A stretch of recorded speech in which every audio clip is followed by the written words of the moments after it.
Dans quel produit investir en 2023? Quel placement devez-vous privilégier?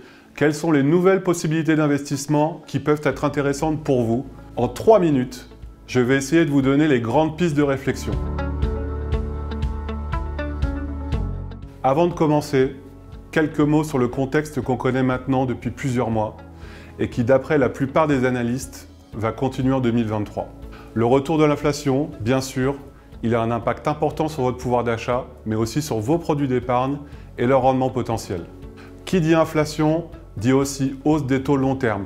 Cette hausse des taux va remettre au goût du jour des produits qui étaient un peu délaissés, comme les fonds euros de vos contrats d'assurance vie, voire carrément oubliés, comme les obligations.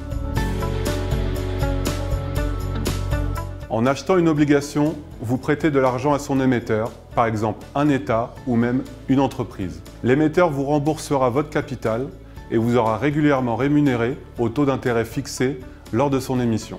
Des risques? Oui, bien sûr. Celui que votre créancier fasse défaut et ne puisse plus vous rembourser. Diversification est donc un maître mot. N'hésitez pas à vous pencher sur des fonds obligataires, c'est-à-dire des fonds constitués de plusieurs obligations. Autre risque potentiel, une poursuite de l'augmentation des taux. Mécaniquement, cela fera baisser le prix de votre obligation. Pour se prémunir de cette augmentation possible, les fonds obligataires datés.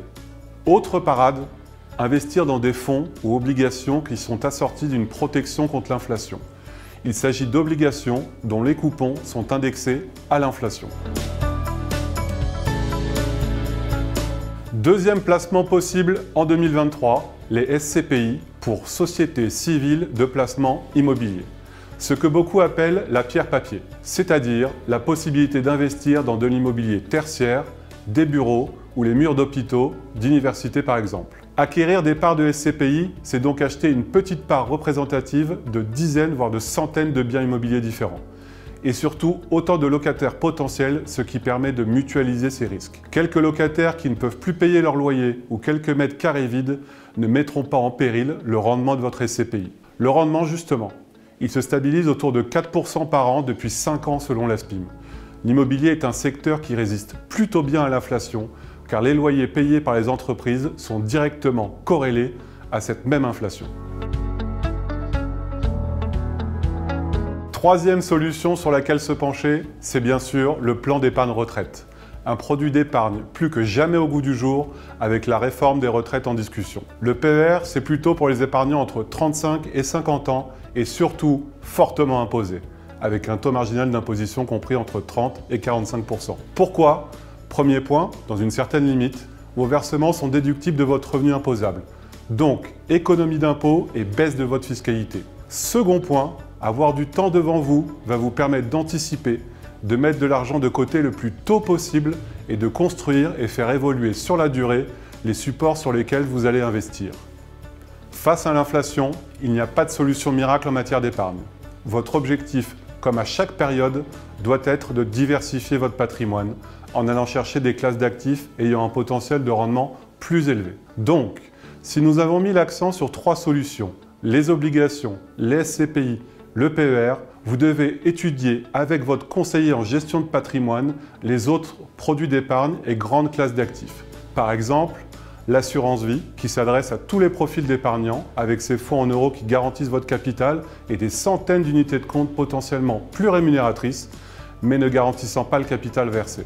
Le plan d'épargne en action, si vous avez du temps devant vous pour bénéficier du dynamisme et du potentiel de performance des marchés financiers, avec une attention toute particulière à porter aux fonds labellisés de type ISR, permettant à l'investisseur de s'orienter vers des investissements responsables et d'intégrer des critères extra-financiers.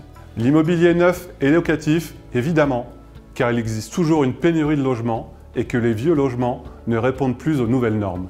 Enfin, dernières opportunités de diversification pour votre patrimoine avec le private equity et les produits structurés. Attention, ce sont des produits plus complexes, plus compliqués à comprendre, mais qui restent des alternatives intéressantes au marché financier. Le private equity vous permet d'investir dans les entreprises non cotées. Les produits structurés, eux, sont des solutions combinant un élément obligataire assurant une protection de tout ou partie de votre capital et un élément optionnel qui vise à bénéficier de la performance d'un sous-jacent, par exemple un indice ou encore un panier d'actions. Vous souhaitez aller plus loin, n'hésitez pas à cliquer sur le lien en commentaire ou à télécharger sur notre site le guide Où investir en 2023.